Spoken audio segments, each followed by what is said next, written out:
আসসালামু আলাইকুম সবাইকে। আমি এই কাজটা বরাবর সবসময় করে থাকি বাসায়।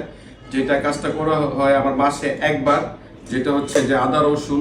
আজকে আদা ছেঁচবো এই ছেঁচনি দিয়ে, যেটা সবসময় আমি করে থাকি মাসে। আর আপনারা যারা হয়তো ব্লেন্ডার দিয়ে কাজগুলো করে থাকেন বাসায়, আমাদের তো ব্লেন্ডার নাই। আমরা খুবই হতদরিদ্র মানুষ, টাকার অভাবে আমরা ব্লেন্ডার কিনতে পারি না। তো এই সেই মানদাক্তার যুগের মতোই আমরা এই যে ছেঁচনি দিয়ে এখন এই ইগুলো আদাগুলো ছেঁচবো। এই আদাগুলো ছেঁচার পর আবার রসুনও ছেঁচতে হয়, তারপর মিক্স করে আমরা এবং তরকারি করে রান্না করে আমরা খাই। হ্যাঁ, আমরা সে আদি যুগে পড়ে আছি, টাকার অভাবে আমরা ব্লেন্ডার মেশিন কিনতে পারি না। তো যাই হোক, বেশি কথা বলবো না। এখন যেহেতু আদা ছেঁচবো, ছেঁচার আগে খুবই সতর্কভাবে আপনার চোখটা এবং ফেসটা সেভ করবেন। তার জন্য সবচেয়ে চেহারার মধ্যে সবচেয়ে ইম্পর্টেন্ট জিনিস হলো আপনার চোখটাকে সেভ করার জন্য এরকম একটা চশমা পরে নেবেন। বাবা একটু জুম দিয়ে দেখো আমার চেহারাটা। আচ্ছা ঠিক আছে, তাহলে তুমি ধরে রাখো, আমাকে দেখা যাচ্ছে তো না?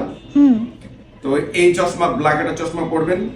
তারপর বেছে বেছে না, এখানে এবারে যে কটা আদা আছে আপনার হাতে আসে দিয়ে দিবেন।